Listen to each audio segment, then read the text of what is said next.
बिस्मिल्लाहिर्रहमानिर्रहीम। Dear students, अस्सलाम वालेकुम।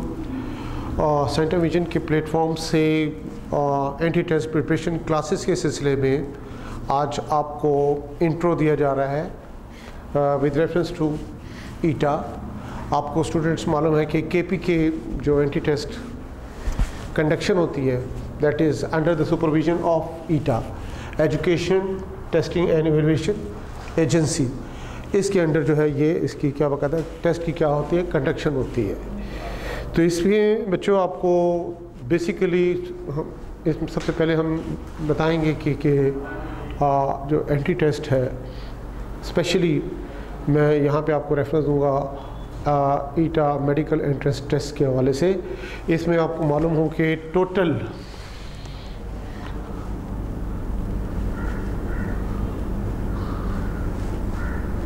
200 क्वेश्चंस होते हैं। इन 200 क्वेश्चंस की फिर डिस्ट्रीब्यूशन हम देखते हैं कि इनकी डिस्ट्रीब्यूशन क्या है। तो इसमें सब्जेक्ट वाइज हम चलेंगे। सबसे पहले आपके पास आ जाता है बायोलॉजी, फिर उसके बाद केमिस्ट्री, फिर इसके बाद फिज़िक्स और फिर इंग्लिश। जहाँ तक इसमें डिस्ट्रीब्यूशन ऑफ क्वेश्चंस का ताल्लुक है तो आपको मालूम हो सबसे ज़्यादा क्वेश्चन यहाँ पे किस चीज़ के हैं, बायोलॉजी के हैं। फिर इसके बाद नेक्स्ट आ जाता है केमिस्ट्री, फिर इसके बाद फिज़िक्स और लास्ट इसमें आ जाता है दैट इज़ इंग्लिश 20। तो इस तरह से टोटल क्या होता है 200 MCQs इसमें होते हैं। तो इसमें आपको सबसे पहले जनरल गाइडलाइन प्रोवाइड की जाती है कि आपका पैटर्न क्या होगा। आप पैटर्न से मुराद पैटर्न ऑफ योर स्टडी, कि आपकी स्टडी का पैटर्न क्या होगा, कि किस लेवल पे जाकर आपने उसको स्टडी करना है ताकि आप एंट्री टेस्ट में अच्छे से अच्छा स्कोर कर सकें और फिर एग्रीगेट में आपके मार्क्स इतने अच्छे आएँ कि आप मेडिकल कॉलेज में आपका मेरिट पे एडमिशन हो सके। तो इस सिलसिले में बच्चों अब इसमें सूरत हाल ये है कि हम एक अरसे से एंटी टेस्ट प्रिपरेशन करवा रहे हैं और इसमें हमारे पास बड़ी तादाद स्टूडेंट्स की KPK से, और जो कि मेनली ख़ास तौर पर इस तरफ इस्लामाबाद की तरफ आए जो यहाँ पे रेजिडेंट हैं, वो क्लासेस ज्वाइन करते हैं और यहाँ से प्रिपरेशन करके एक बहुत बड़ी तादाद है स्टूडेंट्स की जो कि KPK की डिफरेंट मेडिकल कॉलेजेस में पढ़ रहे हैं and they got admission on merit. इसमें बच्चों देखो कि सबसे पहली चीज़ आ जाती है आपकी FSC। FSC की हम बात करते हैं।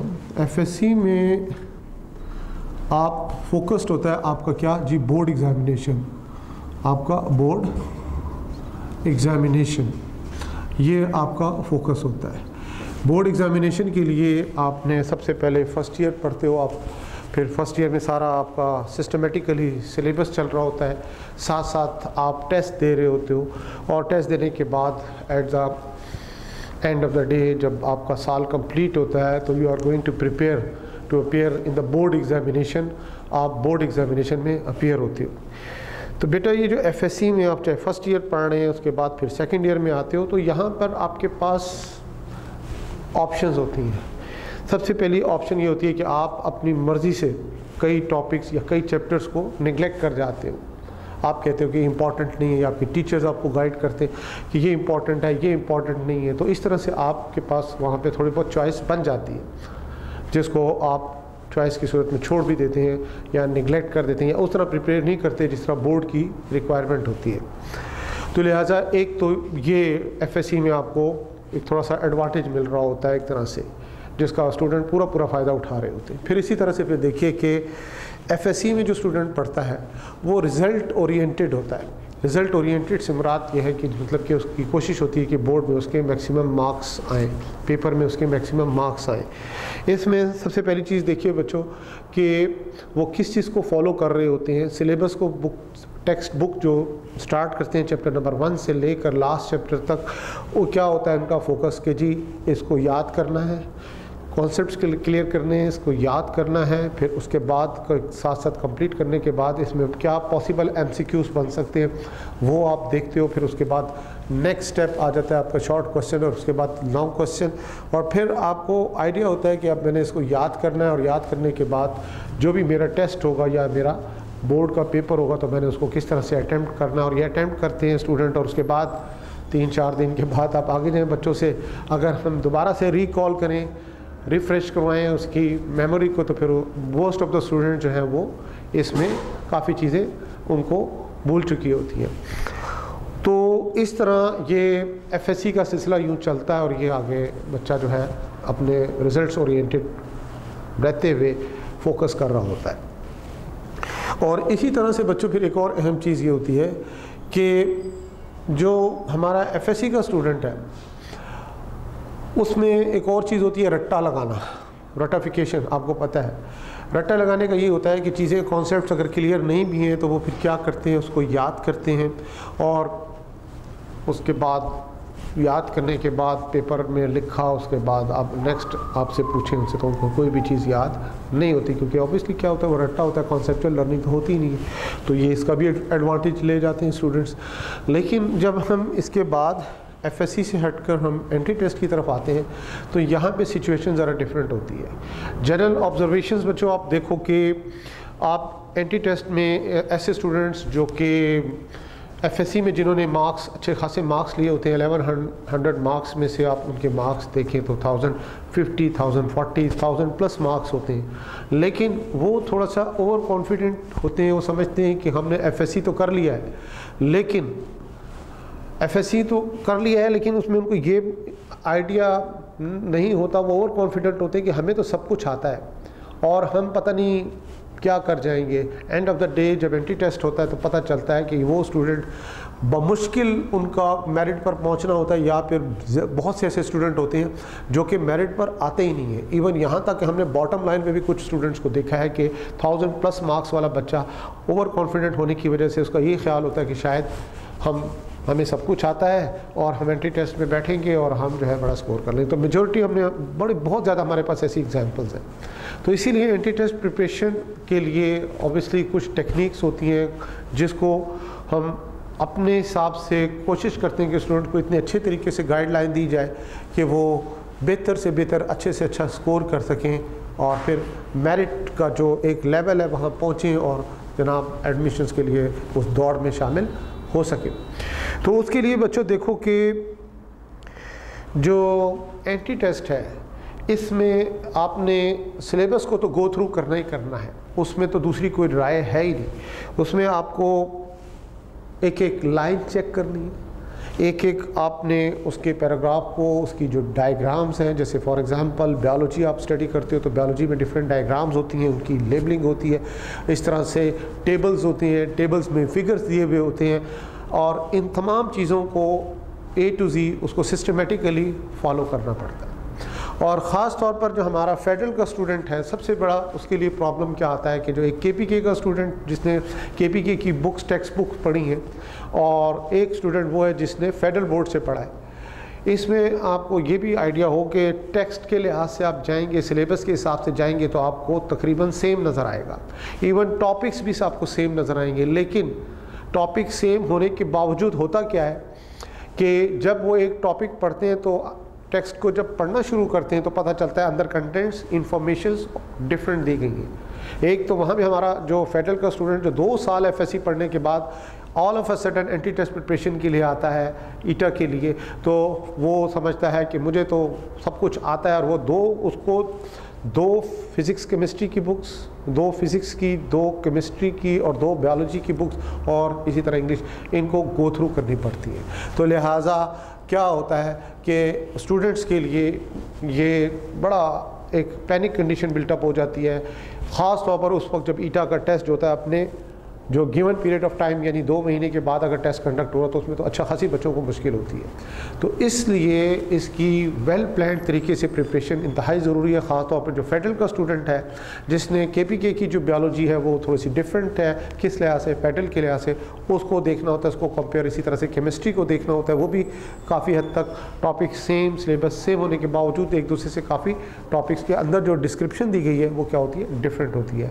हाँ, फिज़िक्स आप कह सकते हैं सेम है, क्योंकि फ़िज़िक्स की बुक जो होती है वही फेडरल में यूज़ हो रही है जो कि KPK की है। तो इस तरह से ये मैं आपको कंपैरिजन दे रहा हूँ किसके दरमियान, between the federal board syllabus and the KPK syllabus, और इसमें जो डिफ़िकल्टीज़ आती हैं स्टूडेंट्स को उसके बारे में मैं आपको बताऊँ।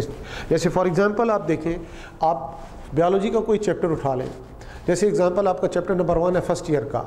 अब इसमें स्टेनिंग प्रॉपर्टीज़ दी गई हैं। अब स्टेनिंग प्रॉपर्टीज़ में आप फेडरल बोर्ड की बुक उठाएंगे तो उसमें डिफरेंट स्टेन्स के नेम्स इतने ज़्यादा गिवन नहीं हैं, ना ही उनके कलर्स दिए गए हैं, और किस किस्म के ऑर्गेनिज्म, किस किस्म के सेल्स, किस किस्म के टिश्यूज़, किस किस्म के जो ऑर्गेनिज्म के डिफरेंट पार्ट्स, किस तरह से उनका जो इम्पैक्ट होता है वो किस किस्म की स्टेनिंग प्रॉपर्टीज़ शो करते हैं।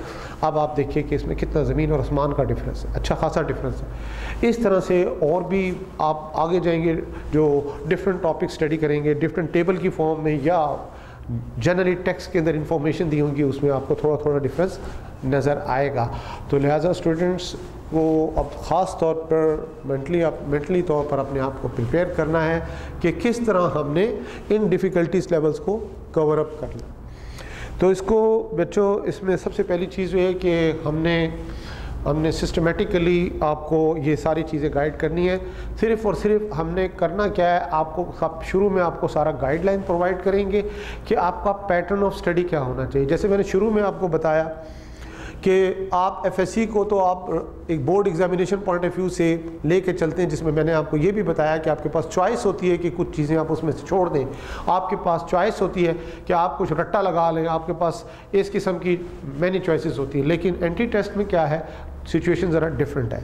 एंट्री टेस्ट में अपने आप को प्रिपेयर करने के लिए आपको ब्रेन स्टॉर्मिंग करनी पड़ती है। ब्रेन स्टॉर्मिंग से मुराद क्या है कि अब आपने जो बुक्स में जो कुछ दिया हुआ है, नो डाउट वो तो आपको आना चाहिए, आपको लकीर का फ़कीर नहीं बनना, बल्कि आपने क्या करना है कि एनालिसिस लेवल पे जाना है, आपने इवेल्युएशन लेवल पे जाना है, और आपने देखना होगा कि डिफरेंट चैप्टर्स हैं, डिफरेंट चैप्टर्स में डिफरेंट टॉपिक्स हैं, डिफरेंट टॉपिक्स को के अंदर उसके सब टॉपिक्स हैं, फिर उसके अंदर जो इन्फॉर्मेशन दी गई है उन इन्फॉर्मेशन को आपने क्या करना होता है, कंपैरिजन करना होता है, और ये माइंड सेट करना पड़ता है कि ये जो क्वेश्चन हमें शुरू के चैप्टर्स में से आया है, फर्स्ट सेकंड थर्ड या फोर्थ चैप्टर में से इंफॉर्मेशन ली गई है, वो किससे रिलेट कर रही है, किस चैप्टर के साथ रिलेट, उस चैप्टर के किस टॉपिक के साथ रिलेट कर रही है, उस टॉपिक में जो स्पेसिफिक पॉइंट है वो किस पॉइंट के साथ रिलेट कर रही है, और उसको हमने किस सिनेरियो में देखना है। तो इस तरह से आपने अपने लेवल ऑफ लर्निंग को थोड़ा सा इंक्रीज करना है। तो उसके लिए बच्चों थोड़ा सा एक गाइडलाइन है जो कि इंतहाई अहम है एजुकेशन की फील्ड में, जिसको हम अक्सर निगलेक्ट कर देते हैं, और हम एक लेवल पे जाते हैं, हम समझते हैं हमारी तैयारी हो गई, लेकिन इन रियलिटी क्या होता है कि हम लर्निंग लेवल के एवरेज लेवल तक भी नहीं पहुंचते, यानी मिड तक भी नहीं पहुंचते, और उसके बाद हम समझते हैं कि हमारी अच्छी प्रिपरेशन हो गई है and that's all.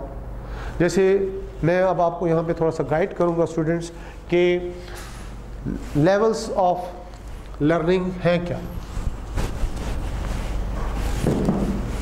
Levels of learning, levels of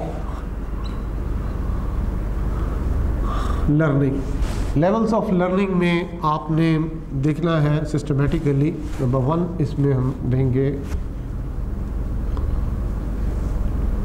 knowledge, और इस नॉलेज को आप और क्या नाम देते हैं, इंफॉर्मेशन, और फिर सेकंड इसमें आ जाता है ये अंडरस्टैंडिंग, जिसे आप कॉम्प्रीहेंशन का नाम भी देते हैं। थर्ड लेवल इसमें एप्लीकेशन कहा जाता है। और फिर उसके बाद फोर्थ लेवल एनालिसिस का आ जाता है। इसके बाद फिफ्थ लेवल सिंथेसिस का आ जाता है। और फिर लास्ट इसमें आप रेफरेंस देते हैं किसका, एवेल्युएशन। लास्ट जो इसमें लेवल आ जाएगा दैट इज़ व्हाट एवेल्युएशन का आ जाएगा। तो ये डिफरेंट लेवल्स ऑफ लर्निंग है। अगर हमारी अप्रोच, हमारी जो लर्निंग यानी हमारा जो सीखने का अमल है, इसी तरह से हमारी जो स्टडी का जो पैटर्न है, उसको अगर हम इन 6 लेवल को समझते हुए इन 6 लेवल की बेस पर हम अपनी तैयारी करें, तो हम नहीं समझते कि कोई भी MCQ मल्टीपल चॉइस क्वेश्चन जो है वो हमारे हाथ से निकल जाए। आम तौर पर ये ओपिनियन है स्टूडेंट्स का भी, और इन जनरल ओपिनियन भी होता है कि ये मल्टीपल चॉइस क्वेश्चन तो ये तो आसान होते हैं, थ्योरेटिकली तो याद करना पड़ता है, लिखना पड़ता है। तो याद रखिएगा जो मल्टीपल चॉइस क्वेश्चंस होते हैं, MCQs होते हैं, उनमें ये जो हमने लेवल्स का यहाँ पे रेफरेंस दिया है, ये तमाम के तमाम लेवल्स होते हैं वो किसी न किसी स्टेज पे अप्लाई होते हैं। रीज़न क्या होती है? रीज़न ये होती है कि जब आप कभी भी एंटी टेस्ट में अपीयर होते हैं तो ऑब्वियसली जैसे मैंने अभी आपको बताया, जैसे बायोलॉजी में कितने क्वेश्चन हैं, 80 क्वेश्चन हैं, तो अब उसमें आपको वेरी इजी क्वेश्चन भी मिलेंगे और वेरी इजी के बाद आपको इजी क्वेश्चन भी मिलेंगे। जैसे यहाँ पे मैं लिखता हूँ वेरी इजी क्वेश्चंस, फिर इजी क्वेश्चन आ जाए, फिर उसके बाद डिफ़िकल्ट क्वेश्चन आपको मिलेंगे, फिर डिफ़िकल्ट क्वेश्चन के बाद आपके बाद फर्दर जाएंगे, आप देखेंगे कि हार्ड क्वेश्चंस आ जाएंगे और उसके बाद वेरी हार्ड। ये डिफरेंट कैटेगरीज बनती हैं क्वेश्चंस की, जिसको आप जैसे वेरी इजी, फिर इजी, फिर उसके बाद डिफ़िकल्ट, हार्ड और फिर उसके बाद वेरी हार्ड। ये डिफरेंस आपको कैटेगराइजेशन मिल जाती है क्वेश्चंस की। तो स्टूडेंट को ये सोचना चाहिए कि इजी क्वेश्चन क्या होते हैं, उनको कैसे प्रिपेयर करना है, फिर वेरी इजी होते हैं उनको कैसे प्रिपेयर करना है, फिर थोड़ा सा जो डिफ़िकल्ट लेवल आता है उसको, फिर उससे ज़्यादा हार्ड क्वेश्चन होते हैं यानी आप डिफ़िकल्टी लेवल से मज़ीद आप आगे जाए मज़ीद, और फिर कुछ ऐसे भी क्वेश्चन होते हैं दे आर वेरी हार्ड यानी और ज़्यादा डिफ़िकल्टी लेवल बढ़ जाता है। तो याद रखो बच्चों के ओवर कॉन्फिडेंट ना होना कभी भी, और हमेशा याद रखना है कि आपने तमाम लेवल्स को कवर अप करना है। ये आप याद रखिएगा कि आप किसी, मैं एक स्टूडेंट की बात कर रहा हूँ, आप सिर्फ एंट्री टेस्ट तैयारी नहीं कर रहे हैं, आपके मुकाबले में पता नहीं कितने 100,000 ऑफ स्टूडेंट्स हैं जो आपके साथ कंपटीशन में है और वो भी तैयारी कर रहे हैं। उन्होंने भी बुक्स पढ़ी हैं, उन्होंने भी डिफरेंट टीचर से पढ़ा है, उनके भी कॉन्सेप्ट्स हैं जिस तरह से आपके कॉन्सेप्ट्स हैं। तो लिहाजा कभी भी अपने आप को कभी भी आपने ओवर कॉन्फिडेंट नहीं होना, और ना ही आपने ये ओवर कॉन्फिडेंट होने के साथ ओवर एस्टिमेट भी अपने आप को नहीं करना। आपने रियलिटी में रहना है। आपको रियलिटी में कैसे रहेंगे, जब आपको आइडिया होगा कि मैंने कितना डिफ़िकल्टी लेवल अटेन किया है और किस हद तक मैंने जो लेवल्स ऑफ लर्निंग के हिसाब से अपने नॉलेज को बढ़ाया है और कितना मैंने टॉपिक्स को अच्छी तरह से अपने ग्रिप में लिया है। तो हमने एक वर्ड इस्तेमाल किया था अभी बच्चों, ब्रेनस्टॉर्मिंग। ब्रेनस्टॉर्मिंग क्या होता है? यानी एक तो आप नॉर्मल पढ़ रहे हैं, किताब पढ़ रहे हैं, लेकिन अगर आप कोई भी एक उस बुक में कोई एक टॉपिक पढ़ रहे हैं या कोई एक मिसाल के तौर पर टर्म पढ़ रहे हैं, आप उसको सीधा सीधा पढ़ रहे हैं तो आपके ब्रेन पर कोई प्रेशर नहीं आता।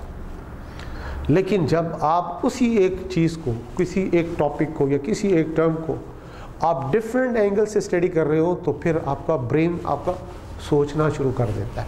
जब सोचना शुरू कर देता है तो आपके पास सोल्यूशन आना शुरू हो जाते हैं, उसके नए नए सोल्यूशन आना। जब सोल्यूशन आना शुरू होते हैं तो फिर क्या होता है बच्चों कि आप सिर्फ पढ़ने वाले एक आम स्टूडेंट नहीं रहते, फिर आप एक अच्छे पढ़ने वाले स्टूडेंट बन जाते हैं, यानी स्टूडेंट से आप गुड स्टूडेंट में शामिल हो जाते हैं, फिर आस्ता आस्ता आप एक्सीलेंट की तरफ चले जाते हैं।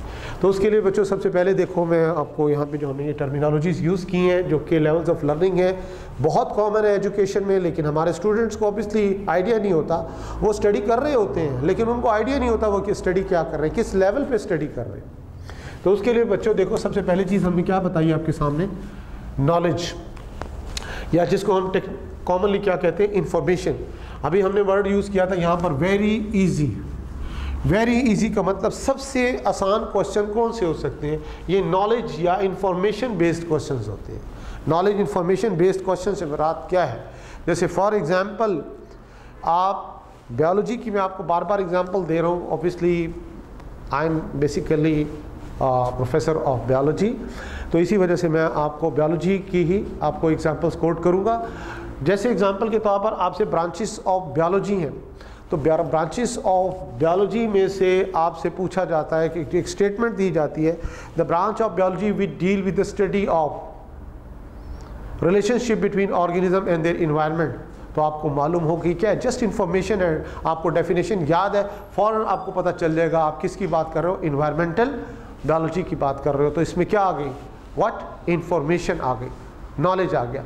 इसी तरह से आप इंग्लिश पढ़ रहे हो, पार्ट्स ऑफ स्पीच आप पढ़ रहे हो, तो आपको सिर्फ पार्ट्स ऑफ स्पीच के नाम आते हो, तो ये क्या है, आपके पास इंफॉर्मेशन है। इसी तरह से आप उसकी definition, noun, pronoun, adverb, verb, adverb वगैरह की जब आप डेफिनेशन पढ़ते हो, ये आपके पास क्या है, जस्ट इंफॉर्मेशन है। इसी तरह से बायोलॉजी में आप कोई भी बायोलॉजिकल मॉलिक्यूल्स की तरफ चले जाते हो, बायोलॉजिकल मॉलिक्यूल्स में डिफरेंट बायोलॉजिकल मॉलिक्यूल्स का क्या है, डाटा दिया होता है कि जी बैक्टीरिया में अमाउंट ऑफ वाटर कितना है और मैमेलियन सेल में अमाउंट ऑफ वाटर कितना है, इस तरह लिपिड्स की अमाउंट कितनी है, इसमें कार्बोहाइड्रेट्स किसमें, इसमें प्रोटीन्स कितनी है। ये क्या है, डाटा, इंफॉर्मेशन, जस्ट इन्फॉर्मेशन। आपने याद किया, आपको मालूम है डाटा, आपने फिगर लिख दिया एंड दैट्स ऑल, कोई कॉन्सेप्ट वाली बात ही नहीं है इसमें, जस्ट इन्फॉर्मेशन है।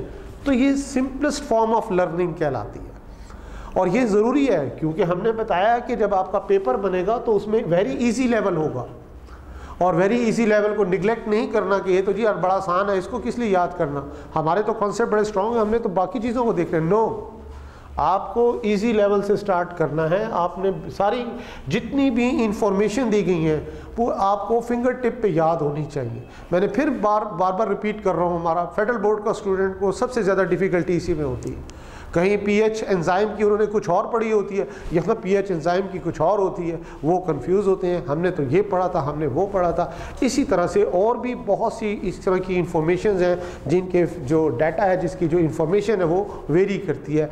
तो लिहाजा इसको आपने याद करना है। फिर स्टूडेंट ये कहता है हम भूल जाते हैं।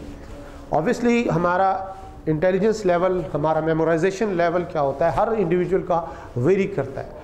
तो इसके लिए क्या चाहिए होता है, ड्रिल एंड प्रैक्टिस। यानी कभी भी ये ना सोचे मुझे ये आता है, आपने बार बार इसको रिपीट करना है। साइकिलिंग यूँ इस तरह जैसे साइकिल चलता है, इस तरह इसकी आपने साइकिलिंग करनी है। जब आपको टाइम मिलेगा आप उसको रिपीट करेंगे, जब आपको टाइम मिलेगा आपने उसको दोबारा से बुक खोल के देखना है। वीकेंड ख़ास तौर पर, वीकेंड को ख़ास तौर पर इसके लिए आपने यूटिलाइज़ करना है। तो ये सबसे अहम बात है। और दूसरी एक और बच्चों एक टिप बताता जाऊँ, ख़ास तौर पर जो फेडरल का बच्चा है जिसने ये ईटा अटेम्प्ट करना है मेडिकल टेस्ट, तो उसके लिए अपने रजिस्टर बनाइए अलग से।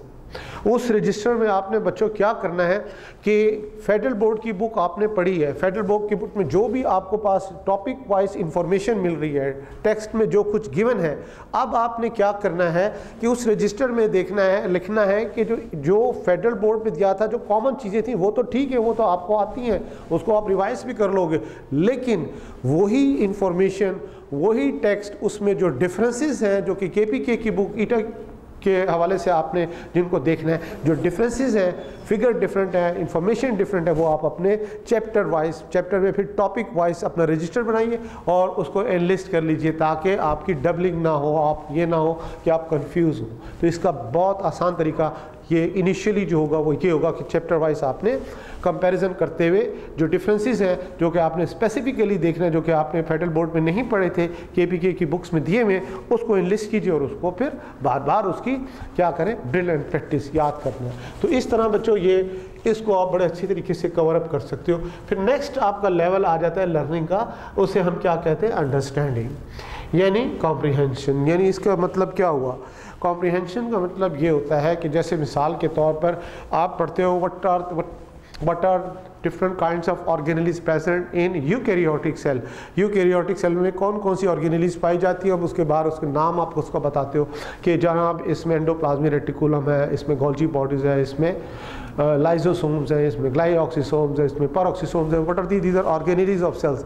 ये जस्ट इन्फॉर्मेशन थी। उसके बाद आप क्या करते हो, आप एंडोप्लाज्मिक रेटिकुलम का नाम आपको पता है, इन्फॉर्मेशन है कि ये क्या है, ये नेटवर्क ऑफ और क्या होते हैं, चैनल्स होते हैं, ये किस में पाए जाते हैं, सेल में पाए जाते हैं। लेकिन जब उसकी डिटेल आप पढ़ते हो, दैट इज़ व्हाट अंडरस्टैंडिंग। ये पूरा टॉपिक जो होता है उसको जब आप डिटेल उसकी कॉन्सेप्चुअल लर्निंग करते हो, A to Z types of endoplasmic reticulum कौन से हैं, फिर उनके मेजर फंक्शंस क्या हैं, फिर रफ और एंडोप्लाज्मिक रेटिकुलम और स्मूथ दोनों में कौन से फंक्शंस कॉमन है, तो ये चीज़ें आप अंडरस्टैंडिंग लेवल कहलाता है। कॉन्सेप्चुअल लर्निंग कहते हैं इसको आप, और क्या कहते हो, कॉम्प्रिहेंशन का नाम देते हो। तो आप आहिस्ता आहिस्ता आगे जा रहे हो, आप वेरी इजी से इजी, और फिर इजी में भी क्या है, सारी चीज़ें गिवन है बुक में, अंडर आपका कॉन्सेप्ट क्लियर है, आप अपने टीचर से उसको समझते हैं, आपका अपने भी कॉन्सेप्ट्स होते हैं, उस बेस पर आप आगे चलते हैं, तो आप ये लेवल अटेन कर लेते हैं। फिर उसके बाद आप देखें कि थोड़ा सा लेवल क्या हो रहा है, एडवांस होता जा रहा है, और ये नेक्स्ट एडवांस लेवल क्या कहलाता है, एप्लीकेशंस।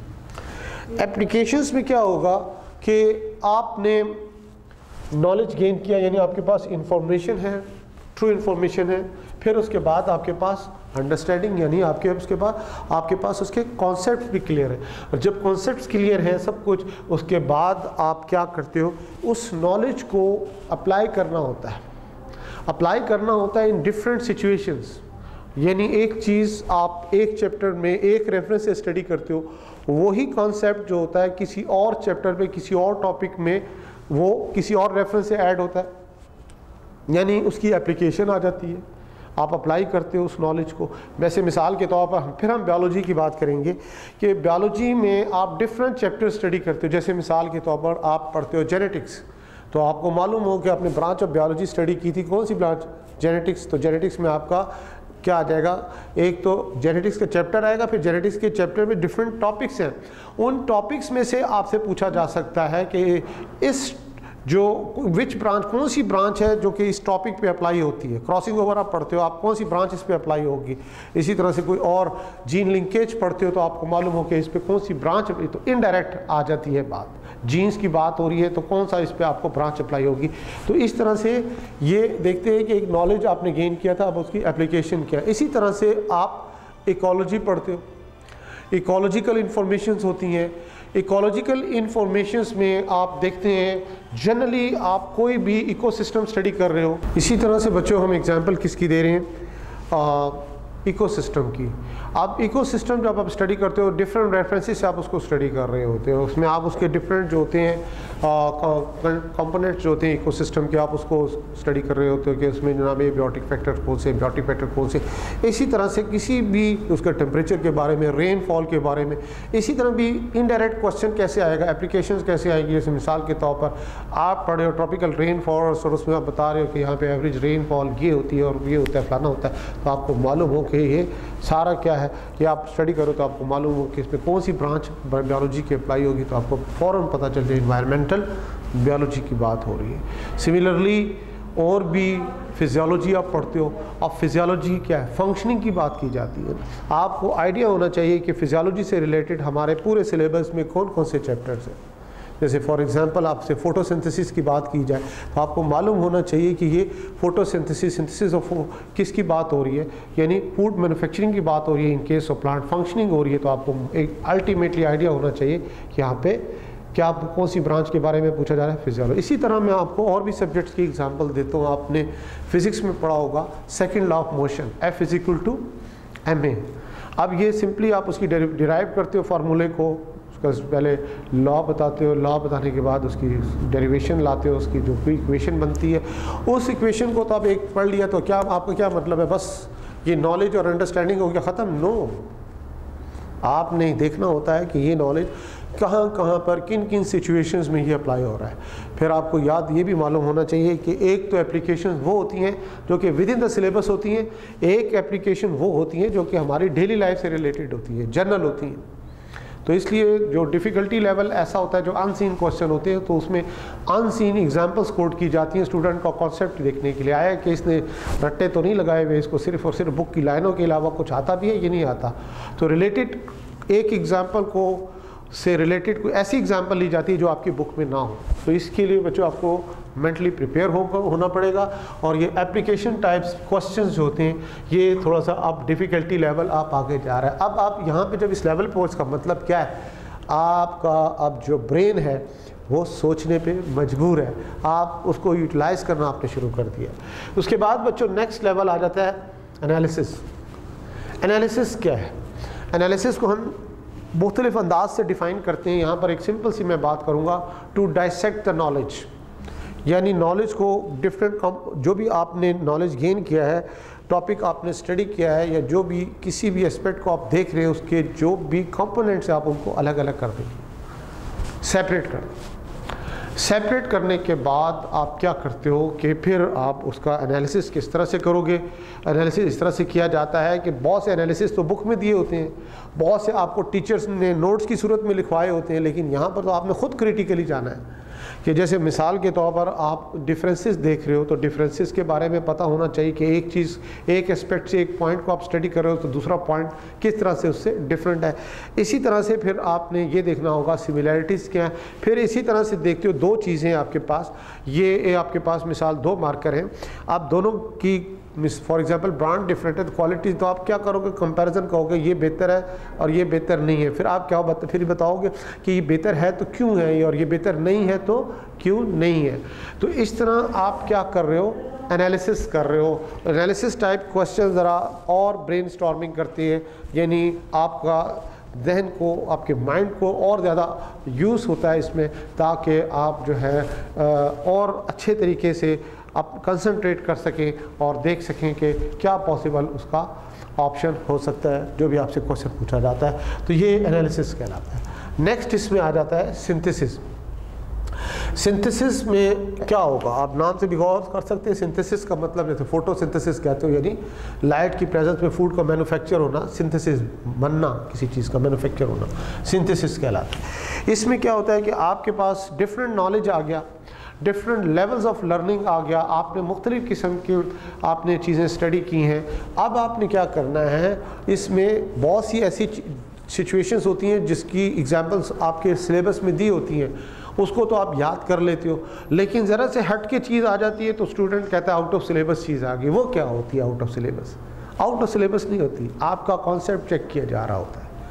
एग्जाम्पल मैं आपको देता हूँ, आप केमिस्ट्री पढ़ते हो, डाउन द ग्रुप जो भी आपको एलिमेंट्स दिए होते हैं, अब वो ग्रुप में एक वो जो डाउन द ग्रुप आप जा रहे हो तो ऑब्वियसली उसमें क्या होता है कि उन जितने भी एलिमेंट्स होते हैं उनकी प्रॉपर्टीज़ जो होती हैं वो ग्रेजुअली क्या हो रही हैं, वो चेंज हो रही होती है। इसी तरह से कुछ एलिमेंट्स ऐसे होते हैं कि जिनकी प्रॉपर्टी बहुत क्लोजली रिलेट कर रही होती है, और कुछ ऐसे, और इसमें सॉरी हम एलिमेंट्स की बात कर रहे हैं, कुछ एलिमेंट्स ऐसे होते हैं कि जिनकी कोई दो प्रॉपर्टीज़ एक जैसी होती है, तीसरी प्रॉपर्टी डिफरेंट होती है।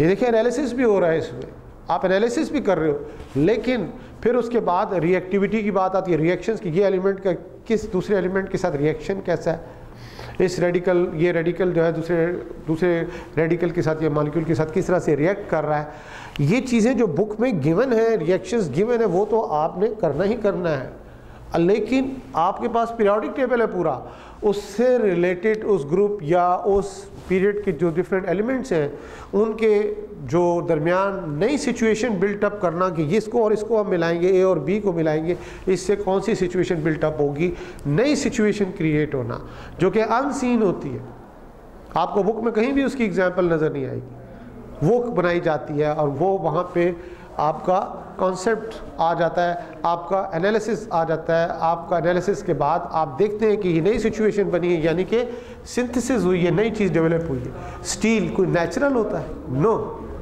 डिफरेंट कंपोनेंट से मिलकर बना है ना। क्या है ये? सिंथेसिस।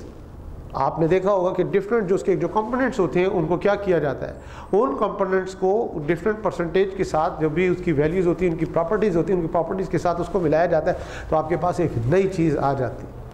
तो ये इस तरह ये क्वेश्चंस का लेवल्स आपका आप क्या है, ये सिंथेसिस लेवल पर आकर लेवल्स ऑफ लर्निंग के हिसाब से ये हाई हो जाता है। इसी तरह से लास्ट बट नॉट लीस्ट ये क्या होता है, इवैल्यूएशन।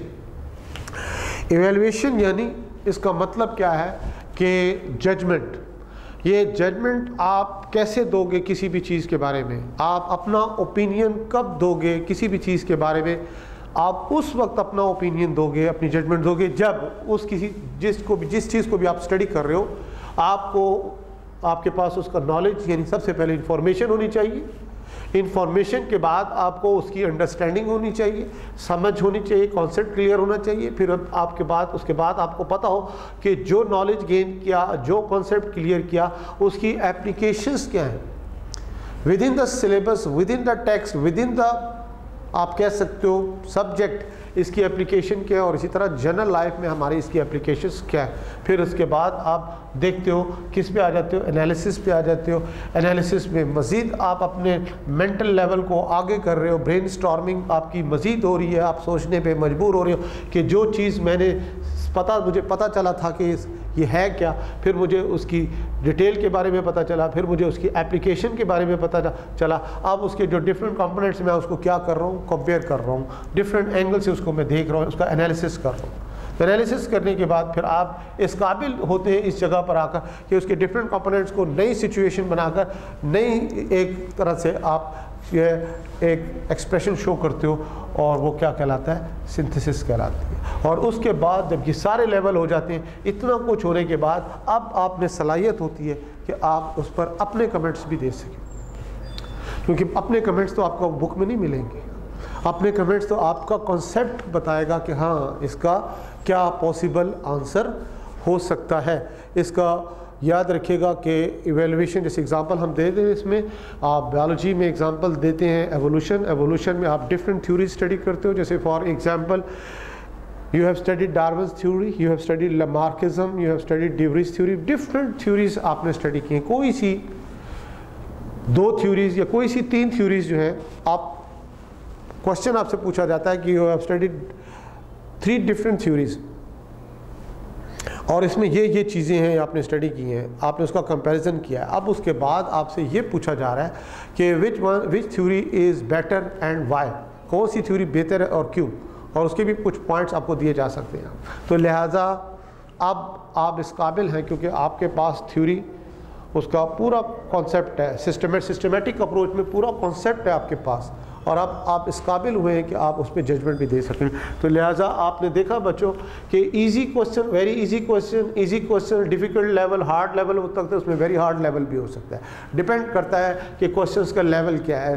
तो यू शुड प्रिपेयर, अपने आप को आपने प्रिपेयर करना है, मोस्ट डिफ़िकल्ट लेवल तक अपने आप को लेके जाना है, लेकिन जो easy level, very easy level जो है, इनको भी निगलेक्ट नहीं करना। Information type, understanding type, application type questions को निगलेक्ट नहीं करना, आपने आगे तक जाना है।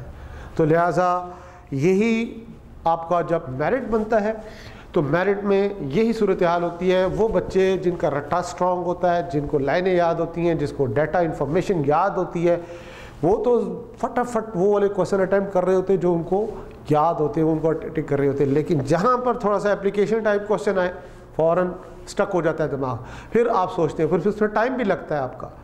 ये सिलसिला अगले लेवल पे, एनालिसिस लेवल पे भी जाता है, फिर इस तरह से ये लेवल आगे जाता है, इवैल्यूएशन लेवल तक भी जाता है। यानी आपका जो क्वेश्चन को अटेम्प्ट करने के लिए टाइम है वो बढ़ता चला जाता है। तो लिहाजा बहुत से स्टूडेंट ये भी गिला करते हैं कि जी टाइम कम था। टाइम कम नहीं होता, आपकी प्रैक्टिस कम होती है। लिहाजा एंट्री टेस्ट में बच्चों जो हम फोकस करते हैं, अभी जो मैंने आपको कंपैरिजन दिया है एफएससी का, जो आपका एफएससी का नॉर्मल एग्ज़ाम होता है, नॉर्मल स्टडीज़ होती हैं, और एंट्री टेस्ट की जो तैयारी है, टू डिफरेंट डोमेन्स हैं, टोटल 2 डिफरेंट डोमेन्स हैं। यहाँ पर ये चीज़ होती है कि सिलेबस गो थ्रू होगा, उस सिलेबस में हम क्या करेंगे। अब देखिए, आपने समंदर को कूजे में बंद करना है, वो कैसे, यानी कि 2 साल में आपने बुक्स पढ़ी हैं, आप 2 महीने हम टारगेट रखें, 2 मंथ्स टारगेट रखें, मैक्सिमम 3 मंथ्स टारगेट रखें। आपने 2 साल की जो पूरी आपकी मेहनत है उसको आपने कहाँ पे लाना है, 2 months और 3 months, वो डिपेंड करता है, आपकी टेस्ट की डेट अनाउंस होगी, अकॉर्डिंगली उसके मुताबिक आपकी प्रिपरेशन होगी। तो अब आपको क्या करना है, अब ये तो नहीं होगा कि एक टीचर है वो आपको अलिफ बे स्टार्ट करे कि ये दिस इज़ और ये फलाना ये वो, बिल्कुल है जैसे ना बिगनर होते हैं, ये तो बिगनर वाली बात ही नहीं है। अब आपने क्या है, आपने मैक्सिमम एफर्ट्स करनी है। आपने जब हम इसका टॉपिक्स की तरफ आएंगे तो उसमें आपको प्रोएक्टिव होना पड़ेगा, आपको साथ साथ अपनी जो सेल्फ स्टडी को अपडेट करना पड़ेगा और साथ साथ आपने चीज़ों को देखना होगा, क्योंकि रैपिड थोड़ा सा स्पीड ज़्यादा होती है कंपैरेटिवली, जाहिर सी बात है 2 साल किधर और 2 महीने 3 महीने किधर। तो लिहाजा इसके लिए बाकायदा एक्टिव रहना है, साथ साथ पिछला आपने सिलेबस रिवाइज भी करना है।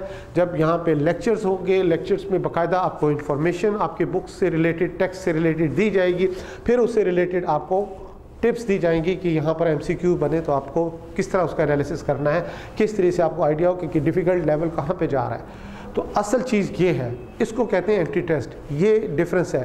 तो लिहाजा इसकी प्रिपरेशन में इसलिए हम कहते हैं ना व्हाट इज़ इसकी इंपॉर्टेंस क्या एंटी टेस्ट की, तो इसकी इंपॉर्टेंस बच्चों ये है। तो मैं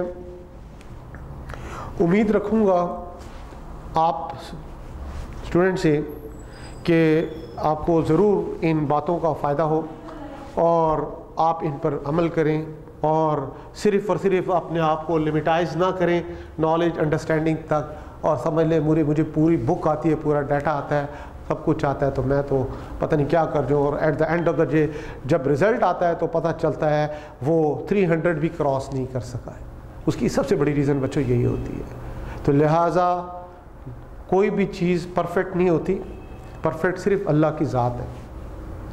इंसान कोशिश करता है, और कोशिश किस तरह से करता है, जाहिर बात है वो अपने तौर पर तो स्टूडेंट कर रहा है, लेकिन अनफॉर्चुनेट हमारे स्टूडेंट्स को प्रॉपर गाइडलाइन नहीं होती। जब तक आपको गाइडलाइन नहीं है, आपको बताया नहीं जाएगा कि पैटर्न ऑफ स्टडी है क्या, उस वक्त तक तो आपको बस पढ़ लिया, किताब खोली, बंद कर लिया एंड सो ऑन। नो, आपने ब्रेनस्टॉर्मिंग करनी है, आपने स्टूडेंट नहीं बनना, आपने अच्छा स्टूडेंट पढ़ना है, आपने आम स्टूडेंट नहीं पढ़ना, आपने पढ़ाकू स्टूडेंट बनना है। तो मैं उम्मीद रखूँगा कि आप ज़रूर इन जो टिप्स आपको दिए गए हैं इन पर अमल करेंगे, और ये भी उम्मीद करूँगा कि जो भी आपको यहाँ पे असाइनमेंट मिलती हैं उनको क्रिटिकली देखेंगे, उनको फिर हमने डिस्कस भी करना होगा, एक एक क्वेश्चन को हम डिस्कस करेंगे, फिर आपको उससे मज़ीद आइडिया होगा। डे बाय डे आप हर रोज़ एक नई चीज़ सीख रहे होगे। आप ये ना सोचना, एक और अहम बात मेरे जहन में आई है बच्चों, अभी इसमें बहुत ही इंपॉर्टेंट है जो कि यहाँ पे मेंशन करना ज़रूरी होती है। वो क्या है, आप एक लेक्चर अटेंड कर रहे हो या फिर एक असाइनमेंट दी गई है, आप उसको अटेम्प्ट कर रहे हो। स्टूडेंट ओवर कॉन्फिडेंट होते हैं, जैसे ही टॉपिक शुरू हुआ ये तो मुझे आता है, ये क्या है, इसमें तो कुछ नहीं, तो मुझे सब कुछ आता है। याद रखना बच्चों, पूरा लेक्चर फुल कंसंट्रेशन के साथ अटेम्प्ट कीजिए, खुद भी अपने अटेंड भी करना है और फिर बाद में जो आपको असाइनमेंट दी थी उसको अटेम्प्ट भी करना है। ये दोनों चीज़ें आपने करनी है फुल कंसंट्रेशन के साथ। वजह ये होती है कि हर एक टॉपिक के बाद, हर एक लेक्चर के बाद अपना आप देखिएगा, एनालिसिस कीजिएगा कि आपको कुछ नई चीज़ें सीखने को मिलती हैं। जो आपने नई चीज़ एक भी सीखी है, 2 चीज़ें नई सीखी हैं, आप उस दिन का आप समझ लो कि आज का मेरा हासिल क्या है, आज की जो मेरी अचीवमेंट थी वो मैंने अपना गोल था वो अचीव कर लिया। यानी आपको आज 2-3 नई टिप्स मिली हैं, 2-3 नई चीज़ सीखने को मिली हैं, अब मैं उसको ऐड करूँगा। तो याद रखिएगा, कभी भी ओवर कॉन्फिडेंट नहीं होना, कभी भी ये ना समझना कि मुझे सब कुछ आता है, I am perfect. No, there is always room for improvement and hopefully हमारी टीम पूरी एफर्ट करेगी, जो कि एक्सपर्ट्स हैं, एंटी टेस्ट के एक्सपीरियंस लोग हैं। उम्मीद रखूँगा कि इससे आपको भरपूर फ़ायदा मिलेगा। Thank you very much. अस्सलाम वालेकुम।